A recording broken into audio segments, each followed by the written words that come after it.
কয়দিন হলো ভাই? এখনো তো একটা মাস হয় নাই, সামান্য কয়টা দিন গিয়েছে। দুনিয়ার জমানো সমস্ত দাবি দেওয়া নিয়ে সবাই এখন রাস্তায় নেমে গেলে যারা এখন সরকারে বসেছেন তারা দেশটা গুছাবেন কিভাবে? এতদিন আপনাদের দাবি দেওয়া কোথায় ছিল? দাবি দেওয়াগুলো এতদিন করলেন না কেন?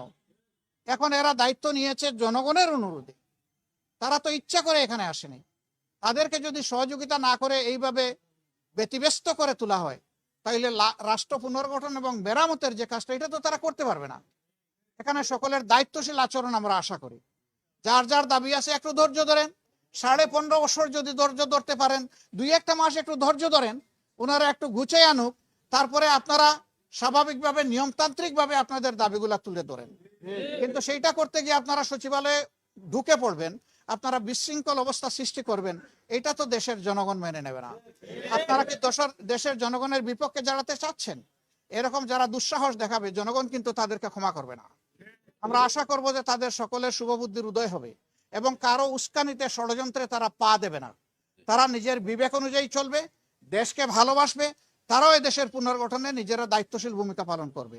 আমরা সকলের কাছে সেই দায়িত্বশীল আচরণ আশা করি। আপনাদের সকলকে ধন্যবাদ।